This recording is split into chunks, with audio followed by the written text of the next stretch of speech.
चक्की चलती देख के मेरे नैनन आया रोए। दुई पट भीतर आए के साबुत गया न कोय।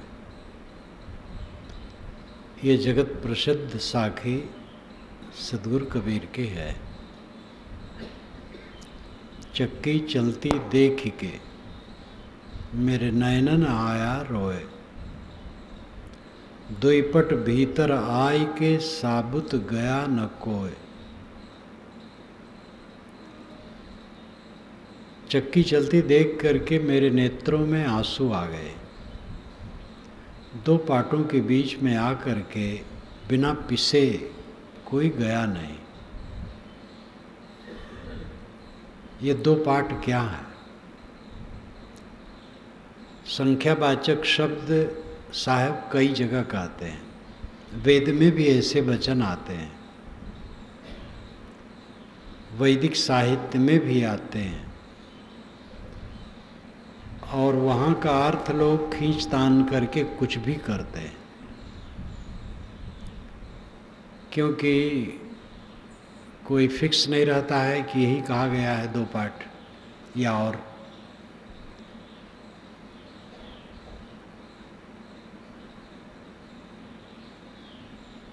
लेकिन प्रकरण के अनुसार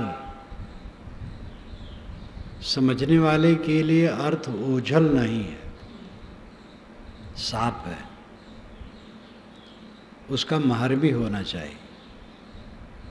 वह दो पाठ जिसमें पिस करके जीव दुखी होता है।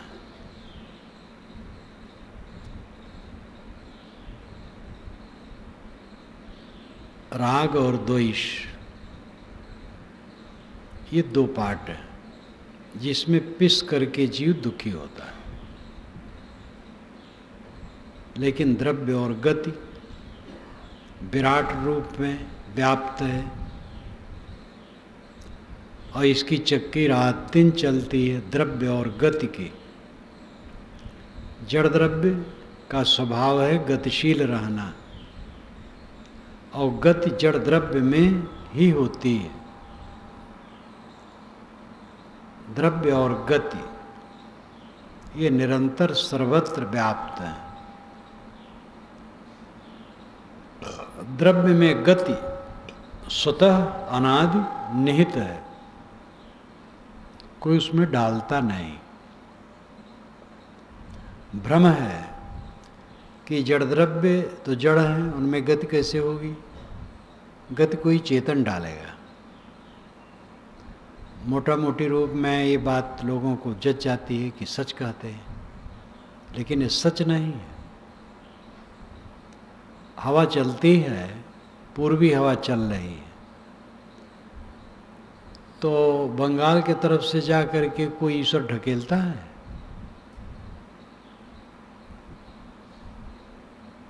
या और भी पूरब जा कर के, और पश्चिमी हवा चलती है तो ईश्वर पश्चिम चला जाता होगा, वहाँ से ढकेलता होगा, क्योंकि हवा तो जड़ है, वो कैसे चलेगी? ये पानी बह रहा है नदियों में तो जड़ है, तो ईश्वर ढकेलता होगा।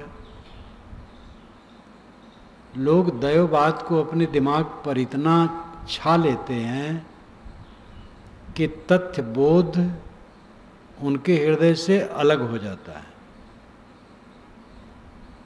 इसीलिए उपनिषद में कहा गया है, जो अविद्या में रत हैं वे अंधकार में डूबते हैं, और जो विद्या में रत हैं वे उससे अधिक घोर अंधकार में डूबते हैं।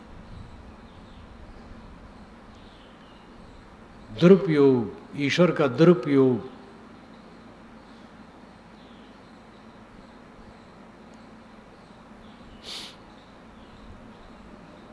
द्रव्य में गति कोई डालता नहीं। द्रव्य स्वतः गतिमान है, ये तो सहज समझा जा सकता है। विज्ञान का काखा पढ़ने वाला इसको जानता है, सामान्य बुद्धि वाला भी जोर दे तो समझ सकता है। द्रव्य में गति स्वतः निहित है। कंकड़ बनता है, पत्थर बनता है, पेड़ पौधे बनते हैं, पर्वत बनते हैं। जो पर्वत हैं धीरे धीरे बनते हैं। एक जगह मैं एकांत निवास कर रहा था, ये 57 की बात होगी, तो वहाँ जंगल पर्वत बहुत रहे। सुबह निकल जाऊँ, किसी छोटे पर्वत की चोटी पर बैठ जाऊँ, खेतों में पर्वत रहे छोटे छोटे, 4 फीट के ऊंचे, 10 फीट के ऊंचे, 20 फीट के ऊंचे। एक खेत में छोटा सा रहा है, उस पर बैठ जाऊँ। एक दिन हलवाहक आ गया, हल चलाने लगा। कहा महाराज, एक छोटे उठते हुए पर्वत को दिखाया वहीं से कि महाराज मेरे बचपन में ये बहुत नीचे था, अब तक ये उठ गया। तो पर्वत बनते हैं, बढ़ते हैं। कंकड़ छोटे छोटे पहले होते हैं, फिर बढ़ जाते हैं, बड़े बड़े कंकड़ हो जाते हैं। सर्वत्र गति है, गति में ही निर्माण और विनाश फलते हैं। एक बारगी कहीं निर्माण नहीं होता, न एक बारगी विनाश होता है। निर्माण विनाश निरंतर चलता है, क्योंकि द्रव्य में गति स्वतः अनादि निहित है, स्वभाव सिद्ध है। अगर कहो कि बिना दूसरे के द्वारा गति डाले गति हो ही नहीं सकती है, तो ईश्वर में कौन गति डालता है जिससे वो गतिशील होता है? तो ईश्वर स्वतः गतिशील है। तो ईश्वर तो एक अंधकार की बात कह रहे हो, कल्पना की बात। द्रव्य सामने है और उसकी गति को उड़ा रहे हो, इतना ईश्वर कह करके कहीं बोध होगा? ईश्वर हमारा पाप काट देता है। दिन भर दुराचार करें, शाम को नाम ले लें, ईश्वर पाप काट देगा। ये ईश्वर का दुरुपयोग हुआ। ईश्वर और देव खड़ा करके आदमी अपने ज्ञान को खराब कर दिया। असली ईश्वर के तत्व को समझो। असली ईश्वर आधिदैविक क्षेत्र में उसके नियम हैं। आधिदैविक क्षेत्र का मतलब प्राकृतिक क्षेत्र, उसके नियम हैं, जिसको वैदिक भाषा में ऋत कहते हैं। ऋतस्य तंतुम विततम, ऋत के तंतु वितत फैले, नियम के तंतु सर्वत्र फैले। हवा का चलना, बादल का बनना, वर्षा का होना, वनस्पतियों का उगना, कंकर पत्थर, पेड़ पौधे बनना, झरने का चलना, सर्वत्र गतिशीलता, ये ऋत के द्वारा होते हैं। आदिदैविक क्षेत्र में ऋत ईश्वर है। ईश्वर कण कण में, क्योंकि ऋत कण कण में, नियम कण कण में।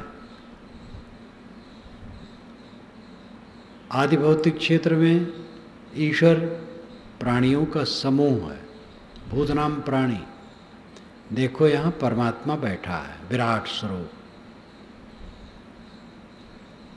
और आध्यात्मिक क्षेत्र में ईश्वर आत्मा है, स्वयं अपने आप।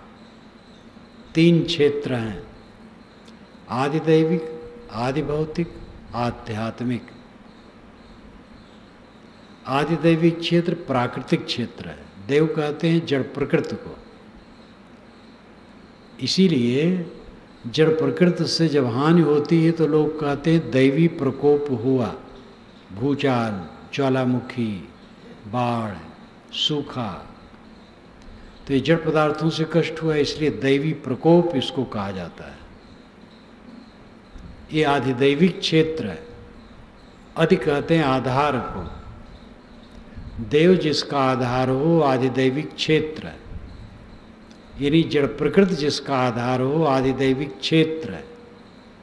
और उसका ईश्वर कौन है? नियम, ऋत। ऋतस्य तंतुम विततम, वेद में ऋत का बहुत महत्व है। एक सूक्त में तो कई बार ऋत आया है। ये मैंने वेद क्या कहते में लिखा है। ऋत नियम, प्रकृति के नियम, वो वहाँ के ईश्वर है। और आदि भौतिक क्षेत्र, भूत नाम प्राणी, प्राणी जिसका आधार हो वो आदि भौतिक क्षेत्र है। प्राणियों का समूह ये आदि भौतिक ईश्वर है।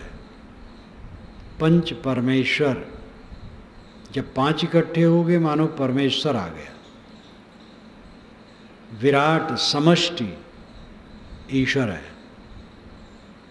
व्यष्टि कहते हैं अलग अलग व्यक्ति को, समष्टि कहते हैं सबकी सामूहिकता को। व्यष्टि जीव है, समष्टि परमात्मा है, ऐसा वेदांती भी कहते हैं। देखो यहाँ इस सभा में समष्टि है, बहुत से लोगों का समूह है। ये आदि भौतिक ईश्वर है। समाज को ईश्वर समझो, उसके सामने नतमस्तक हो, उसकी सेवा करो, उसकी क्षति न करो। और आध्यात्मिक ईश्वर आत्मा है। आध्यात्मिक आत्मा संबंधी अधि आधार,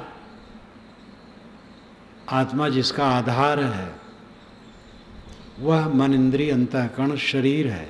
ये आध्यात्मिक क्षेत्र है। तो आध्यात्मिक क्षेत्र में आत्मा ईश्वर है। आत्मा रूपी ईश्वर उपासनी है। आदि दैविक ईश्वर पूजनीय है। और आदि दैविक ईश्वर मननीय चिंतनीय है। इस पर ध्यान दो।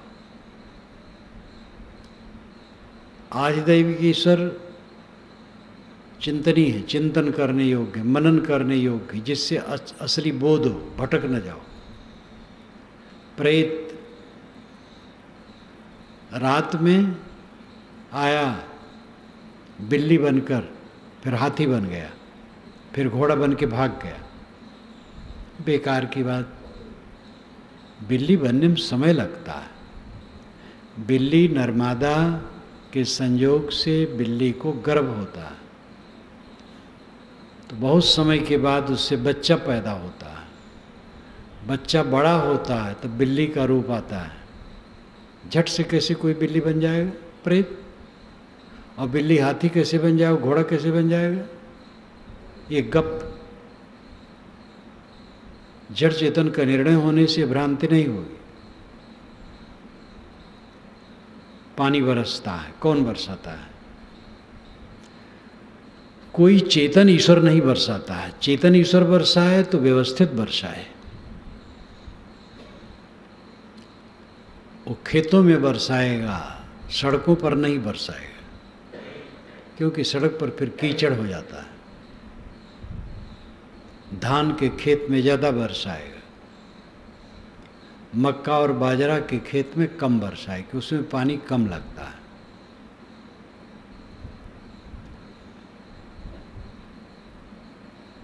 और समय समय से बरसाएगा, बाढ़ नहीं करेगा, क्योंकि वो जानकार होगा। लेकिन ऐसा नहीं है। जहाँ जरूरत नहीं तो बरसता रहता है, जहाँ जरूरत नहीं बरसता है संयोग से बाढ़ आ जाती, सब बह जाता है, सूखा हो जाता है, नष्ट हो जाता है। ये सचैतन्य दयालु कैसे बरसाता है?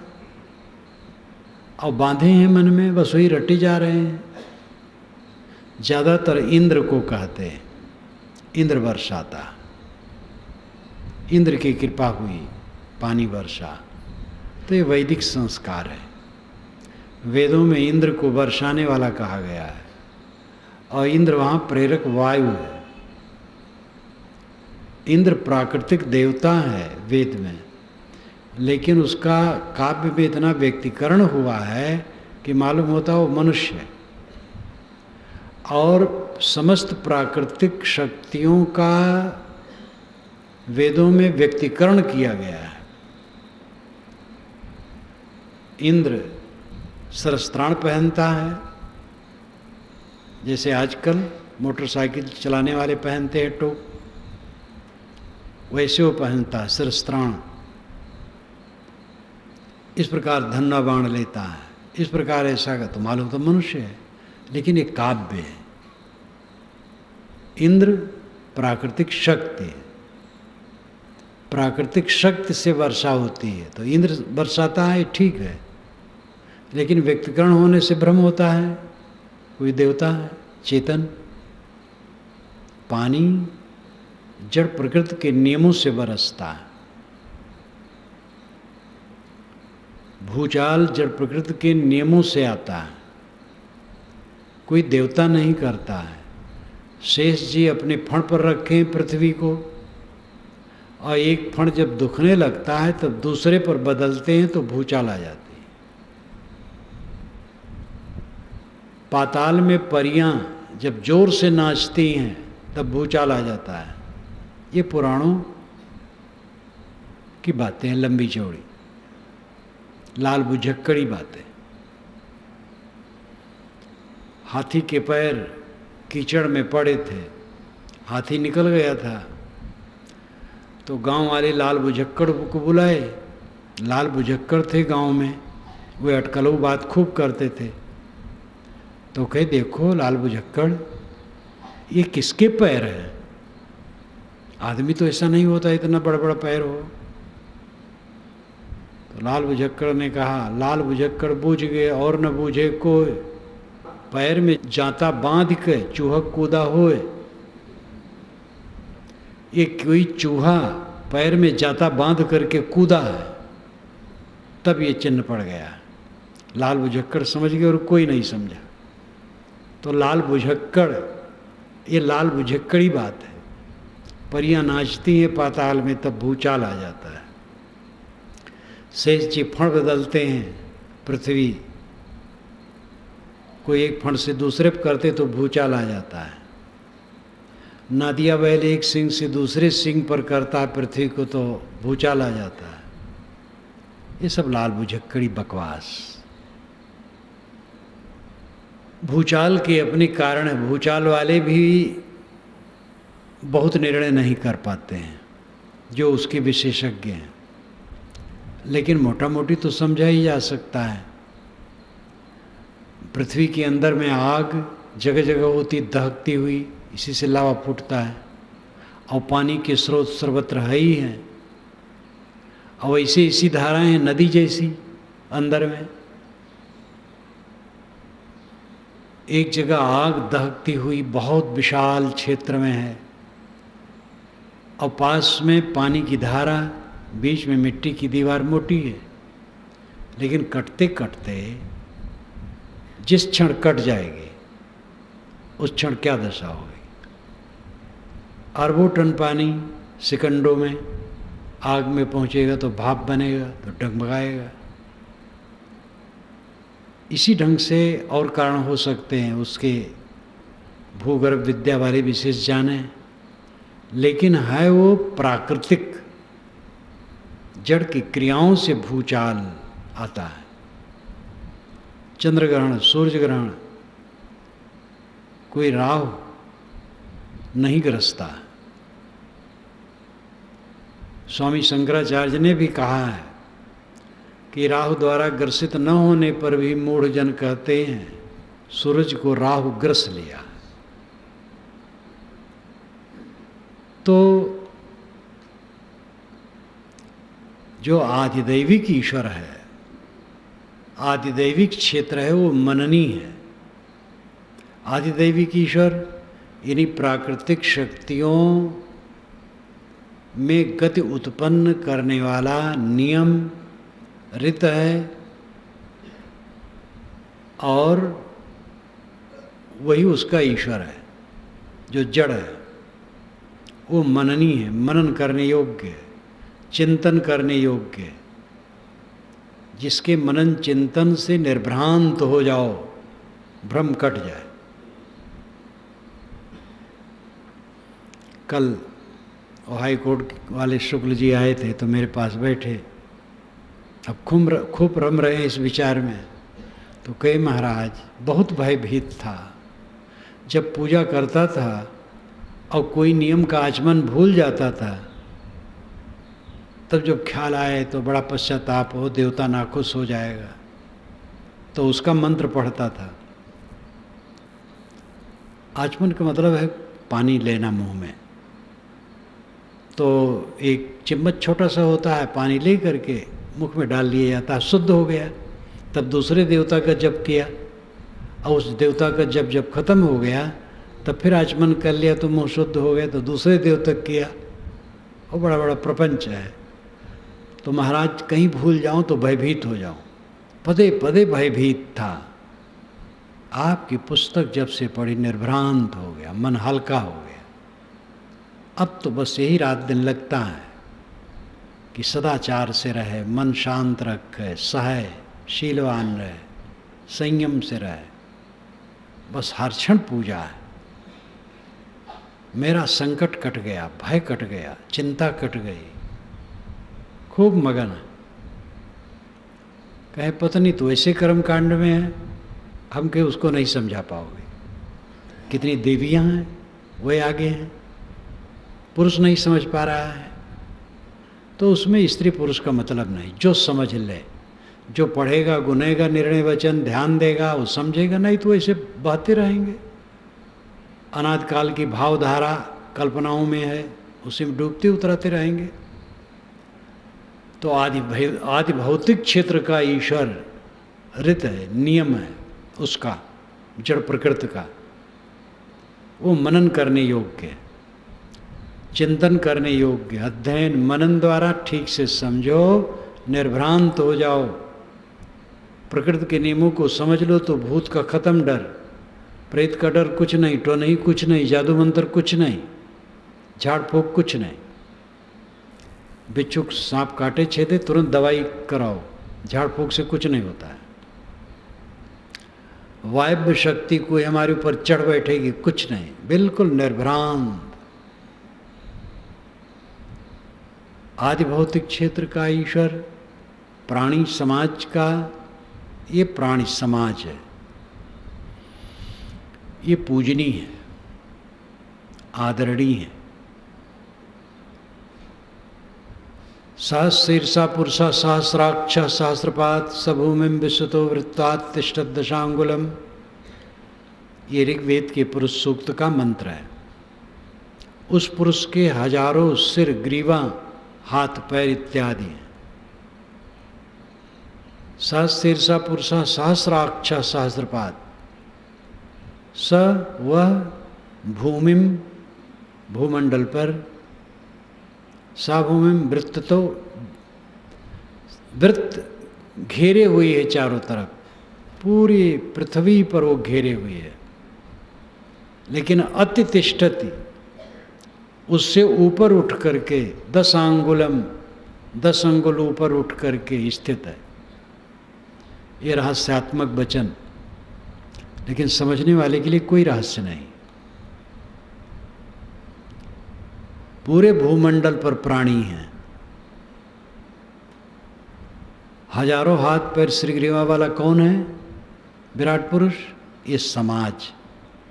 साणाचार्य ने यही भाष्य किया है, जो आज से 700 वर्ष पूर्व वेदों के प्रकांड पंडित हुए हैं। ये दक्षिणी भारत के पंडित थे और ये राजा के मंत्री थे। इन्होंने अनेक युद्ध भी किया और बड़ा बड़ा राजकीय काम किया, लेकिन ऐसा अद्भुत पुरुष था कि अथर्ववेद और ऋग्वेद दोनों का सुंदर भाष्य उनका उपलब्ध है। ऋग्वेद तो खूब विस्तार पूर्वक, अथर्ववेद में भी जहाँ विस्तार की जरूरत पड़ी तहाँ उन्होंने किया, और कहीं कहीं तो उन्होंने हर सूक्त पर एक प्रस्तावना लिख दी। सब संस्कृत में उन्होंने लिखा है, प्रस्तावना लिख दी और मंत्र का पदच्छेद कर दिया, बस छोड़ दिया। उनकी समझ में था कि ये सरल है, कहीं कहीं सरल है भी। तो इस प्रकार उनका भाष्य मिलता है। साणाचार्य ने यही अर्थ किया है कि प्राणियों का समूह विराट पुरुष है। एक एक प्राणी उसके हाथ पैर हैं। इसलिए प्राणियों की सामूहिकता जो समूह है वही विराट पुरुष परमात्मा है। ये विराट पुरुष पूजनीय है, आदरणीय है, सत्कार करने योग्य सचैतन्य है। ये ऋग्वेद का जो विराट पुरुष है ये पंथाई नहीं है, ये वैज्ञानिक है। इसमें न हिंदू न मुसलमान न कृष्ण न राम न अमुक न ढमुक कुछ नहीं। पूरे प्राणियों का समूह विराट पुरुष परमात्मा है। गीता में जो विराट पुरुष है वो सांप्रदायिक है, कृष्ण का उपासक था और कृष्ण में विराट पुरुष दिखाया है। गोस्वामी जी ने मानस में विराट पुरुष राम में दिखाया है। ये सांप्रदायिक काल्पनिक गढ़ा हुआ है और तथ्यहीन है। श्री कृष्ण में विराट पुरुष क्या होगा, श्री राम में विराट पुरुष क्या होगा। श्री राम श्री कृष्ण महान पुरुष हैं, हमारे आदरणीय हैं, पूजनीय हैं। विराट पुरुष तो प्राणियों की सामूहिकता है और इसको समझने के लिए वेद की तरफ ही चलना पड़ेगा। आश्चर्य होता है कि वेद कितना पुरा काल में बना है, लेकिन बहुत बातें उसमें इतनी तर्कशील हैं, क्या पूछना। और बातें जो प्राकृतिक शक्तियों को देवता मान करके उपासना है वो भी बड़ा प्रांजल है। जितना पुराणों में चमत्कार कहा गया है, वैदिक ऋषि ऐसे चमत्कारी नहीं थे। और पहली बात तो यह है कि वैदिक ऋषि निश्चल थे, छल कपट कहीं भी नहीं, जैसा समझे वैसा कहे। तो विराट पुरुष ये प्राणियों का समूह है, ये परमात्मा है, ये पूजने योग्य है। इसका सत्कार करो। पूजना क्या है? सत्कार। किसी प्राणी को कष्ट न दो, सबके प्रति हित चिंतन, हित कामना, हित भावना, हित क्रिया। और तीसरा अंतिम आध्यात्मिक परमात्मा जो आत्मा है, स्वयं स्वरूप, ये उपासनीय है। निरंतर मनन योग, ध्यान योग, चिंतन योग, जिसमें लीनता की जरूरत है। प्रकृति के नियमों में लीनता की जरूरत नहीं, उसको समझ लो बस, और समझ करके निर्भ्रांत हो जाओ। जगत की क्रियाओं अगर उसको समझ लोगे तो जगत की क्रियाओं में देवता नहीं खोजोगे। ये प्राकृतिक शक्तियाँ स्वयं देवता हैं, लेकिन ये समझ लो अचेतन है, हाथ जोड़ करके विनय करने की जरूरत नहीं है। हवा जोर से चलती हो और नुकसान होता हो, रबी के फसल के फूल झड़ते हो, आप विनय करो, हे पवन देवता रुक जाओ, कोई मतलब नहीं, क्योंकि हवा जड़ है। जोर से बाढ़ आ गई, भागो जान बचाओ, वरुण देवता की उपासना में न लगो, नहीं तो बह जाओगे। आग जोर से लगी तो वहाँ से हट जाओ, पानी डालो, उसमें धूल डालो। प्रार्थना करने से आग नहीं बुझेगी, वो जड़ है। ये सब विवेक होना चाहिए। तो आध्यात्मिक परमात्मा आत्मा है, स्वयं स्वरूप है, वो उपासनीय है, उसी की उपासना करना चाहिए। आत्मा ही की उपासना के विषय में उपनिषदों का चिंतन है। पूर्व एकादश द्वारमजस्यावक्र चेतसा अनुष्ठाय न सोचते विमुक्तश्च विमुच्यते। पूर्व एकादश द्वारम अजह अवक्र चेतसा, 11 दरवाजों वाले पूर्व में एक अजन्मा, अवक्र यानी सरल चेतसा चैतन्य निवास करता है। ये शरीर 11 दरवाजों का नगर है। 2 आँख, 2 नाक, 2 कान, ये 6, मुख 7, टट्टी और पेशाब की जगह ये 9, नाभि 10, और ब्रह्मरंध्र में 1 छिद्र माना है, ये 11 दरवाजों वाला ये शरीर पुर है। इसमें एक अज जो कभी जन्मा नहीं है, नित्य है, अवक्र, सरल है, शुद्ध है, चेतसा चैतन्य है, वो निवास करता है।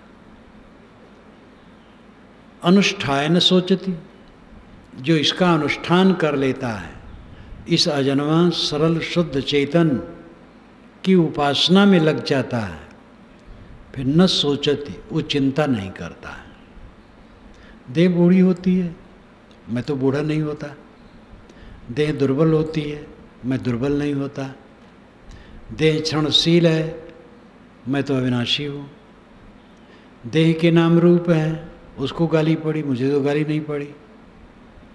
मुझे कोई गाली दिया तो मैं समझ नहीं पाता हूँ, मुझे में जोड़ लेता हूँ। अभिलाष को गाली दिया, मुझे कोई गाली दे नहीं सकता है। अभिलाष एक काल्पनिक नाम है जो इस मिट्टी के पिंड का है। मैं तो चेतन हूँ, मुझे तो गाली नहीं पड़ सकती। शरीर सड़ने वाली चीज़ है, मैं तो अमर हूँ, शुद्ध हूँ, निर्मल हूँ। इस पर गहरा चिंतन करते करते करते मन का पर्दा फटता है। देहाभिमान बहुत जबरदस्त है। देहाभिमान के परत हैं। पहली बात तो इसको समझ ही नहीं पाते हैं लोग, देहाभिमान क्या है। कल मैंने कहा था पूरा मर जाने पर अमृतत्व होता है। तो एक साधक मेरे पास शाम को गया, यहाँ भी सबम बैठा है। मैंने कहा मर रहा है, जवान है बिल्कुल, कहे समझ में नहीं आता। मैंने कहा समझना सरल थोड़े है, समझते लो लागत लागत लागे, भो भागत भागत भागे। ये देहातियों की कहावत वेद और गुर वचन से कम नहीं है। लव लागत लागत लागे, भव भागत भागत भागे। लव लगन, लगते लगते अध्यात्म में लगती है। और भव नाम होना, भव नाम प्रपंच, विकार, ये भागते भागते भागता है। एक लागे किसी का मोह नहीं मिटता, धीरे धीरे मिटता है। साधनम लगा रहे तो, ना लगा रहेगा तो नहीं भी मिटेगा। ज्ञान रहेगा, प्रवचन करेगा, नहीं मिटेगा, लेख लिखेगा। महापंडित राहुल सांकृत्यायन 33 भाषाओं का ज्ञाता, करीब 150 पुस्तकों का लेखक, भारत भ्रमण करने वाला, बिलबिला के मरा है। शरीर में रोग लग गया कोई बात नहीं, संतों को भी शरीर में रोग लग जाता, अपराध प्रसाद, वो अलग है। मन से बिलबिला के मरा है, हाय हाय करके। क्योंकि ज्ञान तो उसने दुनिया को बहुत दिया, अपने पर आचरण नहीं किया। वैसे वो सरल हृदय के थे, उदार थे, और उनका व्यक्तित्व महान था। वे अपने में बहुत ऊंचे थे, लेकिन आध्यात्मिक दृष्टि से शून्य थे। अच्छे अच्छे विद्वान, सदाचारी हैं, लेकिन अंतिम काम नहीं करते तो दुख नहीं मिटता। मन का दुख खत्म हो जाना, ये ज्ञान का फल है। जिसका मन दुखी नहीं होता है, हरदम आनंद कंद, तो वो मरने की दशा में आएगी जब मन मर जाए। मन एकदम मर जाए, सारा अहंकार मर जाए, फिर कोई प्रभाव नहीं पड़ेगा। कोई अपमान कर दिया, निरादर कर दिया, कटु कह दिया, हानि हो गई चीज़ों की, लाभ हो गया, प्रिय लोग नहीं रह गए, अप्रिय का संयोग कहीं हो गया, सभी स्थितियों में वो समता से रहेगा। ज्ञान का परिपक्व अवसर है समता की प्राप्ति। जब ज्ञान का परिपक्व अवसर आता है, यानी ज्ञान की परिपक्वता जीवन में हो जाती है, तो समता की दशा आ जाती है, निर्द्वंद स्थित। ये जीवन का फल है। इस कूड़ा कचरा शरीर में रह करके इस अवस्था को जो प्राप्त कर लेता वो धन्य हो जाता है। ये अवस्था अभेद्य किला है। दुश्मन हमें दौड़ाए, हम भागे और अपने किला में घुस गए, फाटक बंद कर लिए, तब निर्भय हो गए, क्योंकि किला में आने की गुंजाइश नहीं। किला जब था तो एटम बम नहीं था, बंदूक शुरू हो गई थी, लेकिन बंदूक से भी उसके ऊपर क्या कर सकते हैं। किला में बंदूक बहुत काम नहीं कर सकती, बाहर से तीर तलवार कुछ नहीं काम कर सकते। अभेद्य किला विवेक की दृढ़ता है। ध्यान में एकाग्रता की जरूरत है और संकल्प शून्यता समय समय से बहुत बढ़िया है। ऐसी अवस्था में पहुंच जाओ, संकल्प एकदम शांत हो जाए, सिमट जाओ अपने में। लेकिन जो सर्वव्यापक भजन है वो तो यह है कि उठते बैठते चलते फिरते निर्भय, नास्मि नामे नाहम्, ये कपिल का महासूत्र। ये निर्विकल्प अवस्था नहीं है, सविकल्प है। ये बोध की बात है। नास्मि नामे नाहम्, मैं क्रियावान नहीं हूँ, मेरा कर्तृत्व नहीं, मेरा भोक्तृत्व नहीं है। इस प्रकार प्रकृति के विकारों से अपने आप को अलग शुद्ध बुद्ध जो स्थित है, उसकी दृढ़ता ये बनी रहे। जब शरीर छूटने लगेगा तो कोई ऐसी बात थोड़ी कि वो संकल्प शून्य अवस्था ही आएगी, समाधि लगेगी। जब शरीर छूट जाएगा तो हो जाएगा, लेकिन शरीर छूटने के पूर्व ये तो पक्का नहीं है कि हम बिल्कुल संकल्प शून्य हो जाएंगे तब शरीर छोड़ेंगे। लेकिन अगर दृढ़ता है तो नहीं संकल्प शून्य हो, कोई हर्ज नहीं। मेरा कुछ छूट नहीं रहा है, क्योंकि मेरा कुछ है ही नहीं तो छूटेगा क्या। नंगा नाचे फाटे काओ, ये क्षेत्र में कहावत कहते हैं, नंगा आदमी नाचे तो क्या फटेगा, कुछ है ही नहीं है, कपड़े नहीं है, नंगा नाच रहा है। जब कुछ मेरा है ही नहीं तो छूटेगा क्या, जो छूटता है वो मेरा नहीं है। ये पक्की दृढ़ता, अनि ऊपर का खेल, आना हो सो आइए, अनि ऊपर का खेल है ये।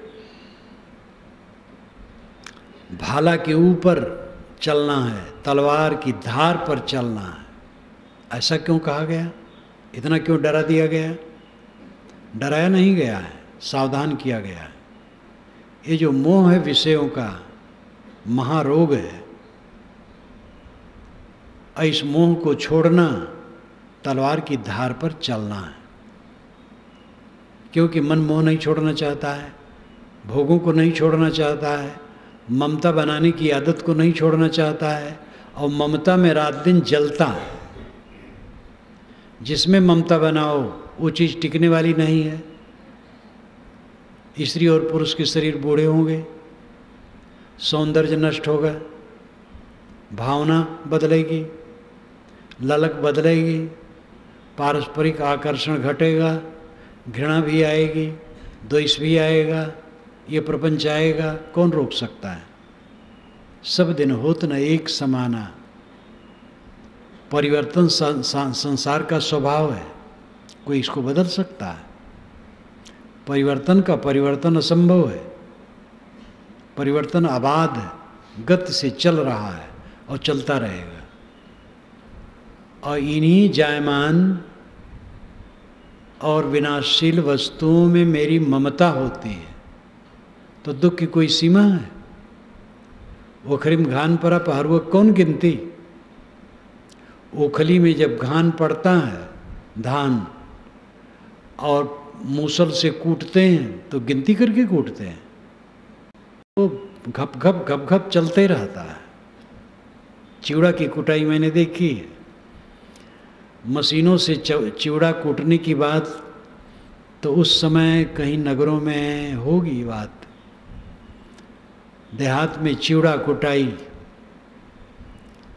उधर ऋतु आने पर कुआर से लेकर चिवड़ा दही खाने का रस्म चलने लगता था। तो धान भिगाया जाता था और उसको गरमाया जाता था, उबाला जाता था एक स्तर तक, फिर उसको हल्का सुखाया जाता था, फिर उसको सेंका जाता था और सेंक सेंक करके फिर ओखली में डाला जाता था और दो देवियाँ मूसल ले करके कूटती थी और खूब घपाघप चलता था और वो चिवड़ा बनता था। और चीज़ें भी कूटी जाती, धान इत्यादि भी साधारण भी। तो ओखली में जब घान पड़ा तो पहरुआ मूसल की गिनती नहीं रहती। देह धरे तो दुख की गिनती नहीं है, समझ लो, भूलो मत। ये देह दुख का घर है। पता नहीं कितना पहरुआ, कितना मूसल आपके ऊपर पड़ने हैं, लेकिन अगर मन ममताहीन, आसक्तिहीन हो जाए तो कोई मूसल नहीं। फिर तो शरीर पर जो प्रारब्ध भोग है उसको सहज विवेकवान मुस्कुराते हुए भोग लेता है। अब कुछ पीड़ा ही नहीं रह गई, क्या छूटेगा? कौन छूटेगा? कौन मेरा है जो छूट जाएगा? और क्या मेरी चीज़ है जो छूट जाएगी? कुछ मेरा है ही नहीं, छूटना रहा ही नहीं। ये शरीर जो मेरे चारों तरफ घिरा हुआ है, ये क्षणशील मिट्टी का पिंड गल रहा है, ये भी मेरा नहीं। मैं तो शुद्ध बुद्ध निर्मल हूँ। इस भावाकार वृत्त में जो जितना रहेगा उतना निर्भय होगा। और इसमें पूर्ण रूप से जब ये दशा आ गई चित्त की, फिर क्लेश रहित परमानंद, यही सच्चिदानंद घन की स्थिति है। घन नाम ठसाठस आनंद, महिमा के लिए घन कहा गया है। सतचित आनंद, अवानंद घन, ठोस आनंद, अविचल आनंद, जिसमें दुख को थोड़ा भी प्रवेश नहीं। तो ये अभ्यास पर निर्भर है। इसको समझ पाना पहले समझ है। ये विषयाध्यास इतना प्रबल है, समझना ही मुश्किल है। ये विश्वास करना मैं देह नहीं हूँ, आत्मा हूँ, और इस विश्वास पर टिकना। आप कहेंगे आत्मा तो है ही, विश्वास क्या? सत पर भी विश्वास न करे तो फल नहीं होता है। आत्म तत्व का बोध दुर्विज्ञेय इसलिए है क्योंकि वो स्व ही है। पर का ज्ञान हो जाता, स्व का नहीं। मेरी आँखें बादल, चाँद, सूरज सब देखती हैं, लेकिन आँखों को आँखें नहीं देखती। आँख में लगे हुए कज्जल को नहीं देखती। निकट की वस्तु दुर्विज्ञेय होती है। जो निकट वस्तु होती है वो दिखाई नहीं देती। अब आत्मा निकट नहीं है, स्वयं है। स्वयं को देखना और मुश्किल, लेकिन बोध की दृष्टि सही हो तो इससे सहज और कुछ नहीं। मैं ही तो हूँ, मैं सबको देखता हूँ, सबको जानता हूँ, सब में उलझता हूँ। जिसको देखूँ जानूँ उसमें न उलझूँ, बस अपने आप मगन। अब अपने आप को क्या देखना है? मैं तो सबको देख ही रहा हूँ। कोई कहे मैं अपनी आँखों को निकाल कर अपने हाथ पर रख कर देखना चाहता हूँ, तो भोलापन है। आंखें हैं, दुनिया को देख रहा हूँ, आंखें हैं, देख रहा हूँ। पूरा जीवन बीत जाता है, अपनी आंखों को कोई देख नहीं पाता है। लेकिन किसी को कह दो कि तुमको आंखें नहीं है तो नाखुश हो जाएगा, क्योंकि प्रत्यक्ष है। दुनिया को देख रहा है, आंखों से तो देख रहा है, तो हर चीज़ आंख से देखी जाती है। क्या गंध को हम आंख से देख सकते हैं? क्या रस को आंख से देख सकते हैं? कोई कहे सब्जी में देखो नमक कैसा है, तो आंख से देख के आप बता सकते हैं? वहाँ देखने का अर्थ है जीभ पर रखो, जीभ से उसको देखा जा सकता है। गंध को नाक से देखा जा सकता है, यानी जाना जा सकता है। ठंडी गर्मी को चाम से देखा जा सकता है। शब्दों को कान से देखा जा सकता है। केवल रूप को आंख से देखा जा सकता है। तो आत्मा को कोई आंख से देखना खट करे, कितना भोलापन है। जब 5 विषयों में रूप को छोड़ करके अन्य 4 ही आंख से नहीं दिखते, शब्द, गंध, स्पर्श, रस, ये चारों आंख से नहीं दिखते, तो आत्मा कैसे आंख से दिखेगा? देखने वाला तो मैं ही हूँ। देखने वाले को देखने का अर्थ है कि मैं सबको देखता हूँ, मैं सबका दृष्टा हूँ, और सब में उलझ उलझ करके दुख पाता हूँ। अब असली देखना यही है कि देखना बंद करो। चश्म बंदो, गोश बंदो, लब्बे बंद, गर्नबीनी, सर्रेहक, बरमन बखन। चश्म बंदो, आंखें बंद कर लो। गोश बंदो, कानों को बंद कर लो। लब बिबंद, होठों को बंद कर लो। गर्नबीनी, सर्रेहक, इतने पर भी सत्य के दर्शन न हो। बरमन बखन, मेरा मजाक उड़ाना। देखना, सुनना, जानना बंद कर दो, अपने आप रह जाओ। इतना उज्जवल, इतना साफ। आत्मा तो स्वयं प्रत्यक्ष है, जगत तो पर प्रत्यक्ष है।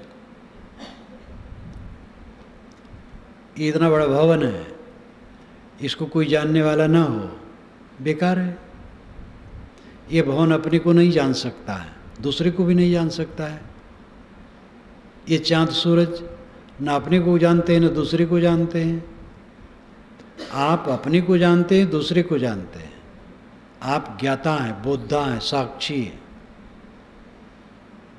अपने को जाने, आप स्वयं प्रत्यक्ष हैं और जड़ पर प्रत्यक्ष है। यानी दूसरे के सामने वो प्रत्यक्ष होता है। सूरज किसके सामने प्रत्यक्ष होता है? मनुष्य के सामने, प्राणियों के सामने। कोई प्राणी न रहे, सूरज उगता रहे, कोई मतलब नहीं। लेकिन आत्मा स्वयं प्रत्यक्ष, मैं स्वयं हूँ। तो आत्मा को ठीक से समझो और आत्मा में लौटो, अपने में लौटो। आप पिछाने आपे आप, रोग न व्यापे तीनों ताप। ये कबीर देव की पंक्ति है। आप पिछाने आपे आप, अपने आप को अपने आप में पहचानो, फिर रोग नहीं व्यापेगा, तीनों ताप नहीं होगा, कोई क्लेश नहीं होगा। इतना सरल रास्ता है ये, सुगम सुख का, क्या पूछना। बाकी तो दुख का रास्ता है। भोग दुख का रास्ता है, अहंता ममता दुख का रास्ता है, पूरी परतंत्रता है भोगों में। और फिर थोड़े दिन में भोग भोगने लायक रह भी नहीं जाओगे, सब गल गुल जाएगा, इंद्रियां सब खराब हो जाएंगी। बहुत बहुत धनी लोग क्या करें, खा नहीं सकते। बहुत पुरानी घटना है। घटना क्या है, एक स्मृति है। एक सेठ के यहाँ रहा, भोजन तैयार हुआ, मैंने कहा सेठ जी चलिए भोजन करने, तो उन्होंने अलमारी से शीशी निकाली और गले में कुछ दवाई डाली। डकारे कि महाराज खट्टी डकार आती, भूखे नहीं लगती। अब खाने को उनको क्या आनंद आएगा, भूख ही नहीं लगती। धन है, उम्र थोड़ी बड़ी थी, लेकिन ऐसी उम्र नहीं बढ़ती भूख न लगे। बुढ़ापन में भी भूख लगती है, लेकिन रोग घेर लिया, बैठे बैठे आलस, प्रमाद, ऐसे भी रोग आ जाता है, संयम में भी आ जाता है। शरीर तो है, तो अंत में तो चाहे सेठ का शरीर हो, साधु का शरीर हो, सामान्य का शरीर हो, किसी का हो, ये गलने वाला है, घुलने वाला है। भोग में हम स्वतंत्र नहीं हैं, भोग परतंत्र है, और भोग का फल परतंत्रता है। एक राजा ने एक संत को बुलाया, संत नौजवान सुंदर थे। राजा उनके पीछे पीछे फुलवारी में चलने लगा। कहा भगवान हमें पुत्र नहीं। और ऐसा वो भाव प्रकट किए कि वो महात्मा को रखना चाहते थे अपने यहाँ,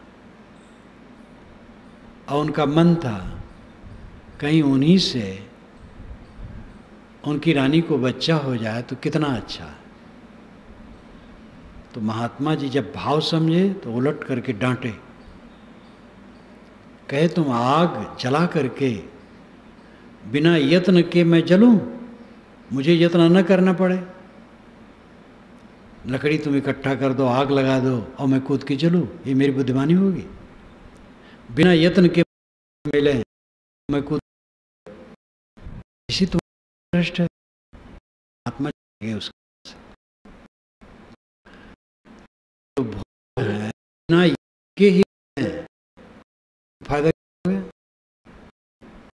मन खराब होगा, इंद्रिय वासना वृद्धि होगी, तृष्णा बढ़ेगी, फिर खींचेगा मन गंदगी में, और भव व्याधि पुष्ट होगी। फायदा क्या होगा?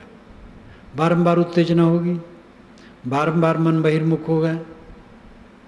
भोग की वस्तुएं बिना यत्न के मेरे पास कोई रख दे, ऐसे भोगों को भोगूं जो मन के लिए है, शरीर के लिए नहीं, तो दुखदायी होगा। शरीर के लिए है, भूख लगने पर थोड़ा भोजन, कुछ कपड़े, आवास, ये तो ठीक है, इसको भी अनासक्त पूर्वक लेने की जरूरत है।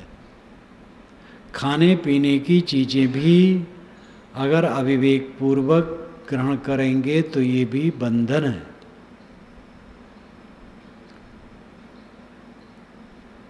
सूक्ष्म अहंकार संबंधी खान पान व्यवहारों बंधी।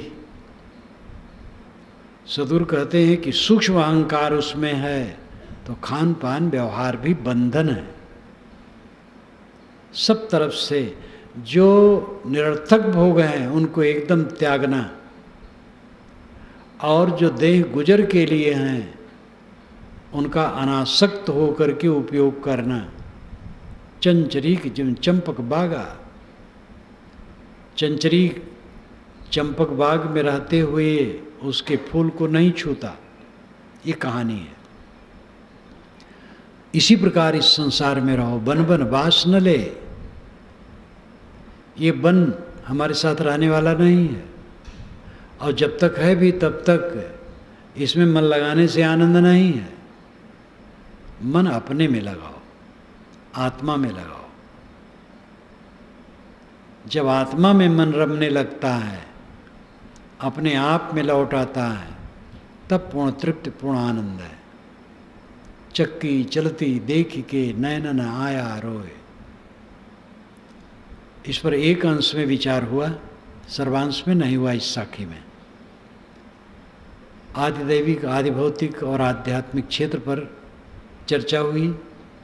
आदिदैविक क्षेत्र प्रकृति का क्षेत्र है और प्रकृति के नियम आदिदैविक क्षेत्र का ईश्वर है। वो जड़ है, नियम वो मननीय है, विचारणीय है, सोचने योग्य है, जिससे निर्भ्रांत हो सृष्टि के विषय में। और आदिभौतिक क्षेत्र का ईश्वर ये प्राणियों का समूह है, ये पूजनीय है, आदरणीय है, इसकी सेवा करो। और आध्यात्मिक क्षेत्र का ईश्वर आत्मा है, अपने देह में स्वयं आत्मा है, ये उपासनीय है। अपने मन को बाहर से लौटा करके आत्मलीन होने का काम करो। सारे क्लेशों का इसी में अंत है। आज न विश्वास करोगे, समय बिताओगे, अंतिम में रोओगे और अवसर चला जाएगा। इसलिए पहले से जग जाओ।